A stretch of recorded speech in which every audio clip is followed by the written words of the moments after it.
Mərhəmətli və bağışlayan Allahın adıyla. Nəhcül bəlağa.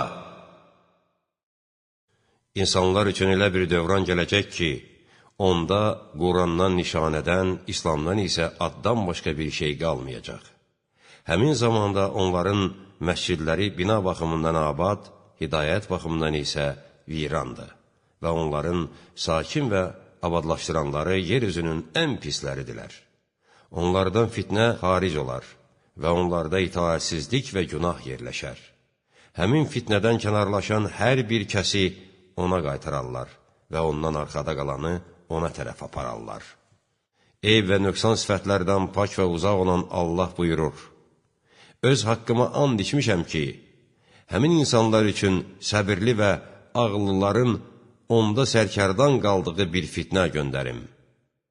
Həqiqətən, O, dediyini edəndir. Biz Allahdan qəflət və xəbərsizlik günahından keçməsini istəyirik.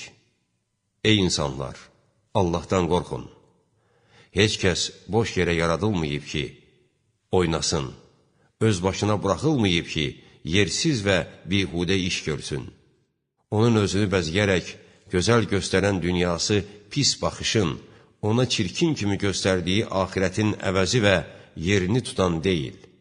Həmçinin ən yüksək əzm və çalışqanlıqla dünyadan istədiyini əldə edən aldanmış kəs axirətdən ən az payını və nəsibini əldə etmiş digər kimi deyil.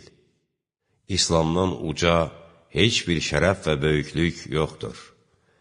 Fərhiskarlıqdan üstün izzət, çəkinməkdən gözəl və möhkəm sığınacaq və tövbədən səmərəli və nicat verici şəfayətçi yoxdur.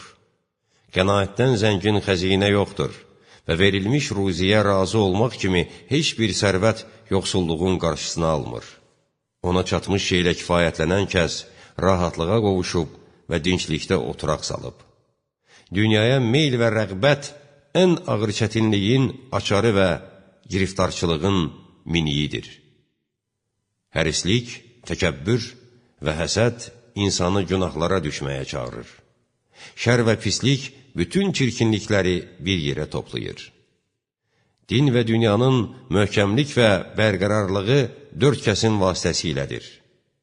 Öz elmini işlədən alim, öyrənməyi eyb və ar bilməyən nadan, öz yaxşılıq və ehsanında simiclik etməyən varlı, öz axirətini dünyaya satmayan yoxsul.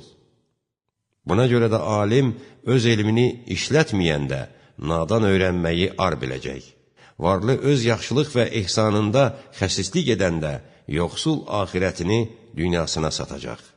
Allah hər kimin nemətlərini artırsa, xalqın ona olan ehtiyacları da artar. Buna görə də kim Allaha görə həmin nemətlərdə vacib olan şeyi yerinə yetirsə, Allah onları davamlı və həmişəlik edər. Amma kim onlarda vacib olanları Allaha görə yerinə yetirməsə, Allah onları məhv və yox edər. Ey möminlər!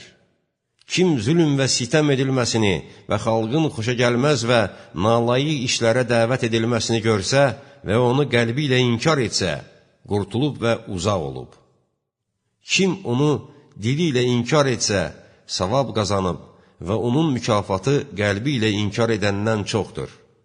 Allahın sözünün uca, zalimların sözlərinin alçaq və xar olması üçün onu qılıncı ilə inkar edən kəs isə hidayət və nicat yoluna çatıb.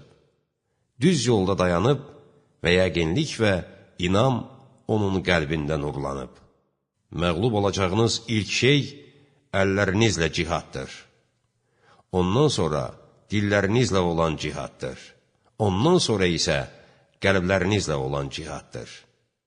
Buna görə də qəlbi ilə bəyənilən işi tanımayan və nalayiq əməli inkar etməyən kəs tərsinə çevriləcək və başı aşağı ayağı isə yuxarı olacaqdır. Haqq zahirdə çətin və ağır, amma batində şirin, batil isə zahirdə yüngül və asan, lakin batində vəba gətiricidir.